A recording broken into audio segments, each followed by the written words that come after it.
We continue our look back this week on Alabama's 13 and the career of news and sports reporter Chris Pollone. After 11 years, Chris is moving on, but there are a lot of things he's going to miss about our state. Tonight, Chris pays tribute to the state's best asset, and it's the people, Chris.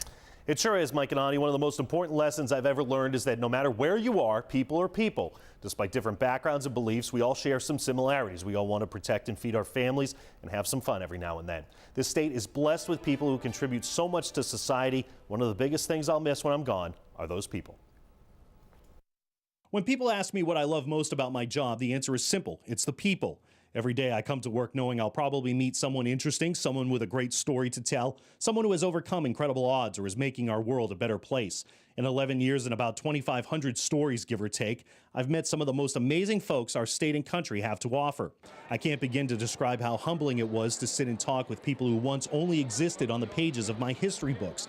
People who fundamentally change the way we live our lives and enjoy the freedoms this country guarantees to us. Civil rights foot soldiers like Andrew Young, James Clyburn, Joseph Lowery, Fred Shuttlesworth, and Abraham Woods. Of the many times I interviewed Woods, the most memorable had to be the day Barack Obama clinched the Democratic nomination for president. Woods never thought he'd live to see the day that a black man would be elected president. He died just days after the 2008 election.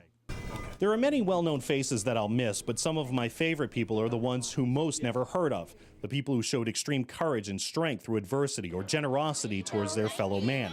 They were the people who kept me going during times of tragedy and pain. People like Jeannie and Gracie Gray from Pleasant Grove. I met them at a night of recreation thrown for tornado victims. The Grays lost everything on April 27th, but little Gracie's personality and attitude exuded hope and confidence. She's a real character. They were one of the first families to rebuild their home in their neighborhood. We keep in touch by email to this day, and Gracie even sent me a get well card when I had my brain tumor surgery. I'll really miss people like the Grays. It's hard to select just a few people to single out, but I enjoyed meeting the lead singer of Alabama, Randy Owen. He performed at a benefit for slain Pelham police officer Philip Davis, and of course organized the Bama Rising concert for tornado victims. Interviewing NBC's Dan Patrick at Auburn was fun too.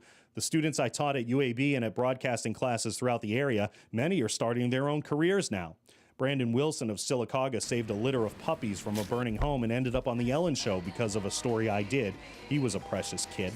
Nancy Kirsch's daughter, Nadia, vanished from Homewood without a trace, but Nancy's unwavering faith and optimism should be an example to everyone. Roy Williams' brother, Dwayne, died in the attacks of September 11th. You might expect him to be angry or vengeful, but he's not. John Pepper, you're the worst reporter Birmingham has. I'll miss various Alabama politicians and civic leaders for a variety of reasons. And over the past 11 years, I've been blessed to meet brave military veterans who fought for freedom in every U.S. conflict from World War II to the present day. I met Bernard Goldstein when we traveled to Washington, D.C. with a group of veterans visiting the World War II Memorial. Bernard had some great stories to share. He's even invited me to be a guest speaker at his retirement home a couple of times. And finally, the social networking platforms of Facebook and Twitter have blessed me with a whole new group of friends, most of whom I'll never meet in person. The way those former strangers reached out to me when I was sick taught me that human compassion and empathy is as alive as it has ever been.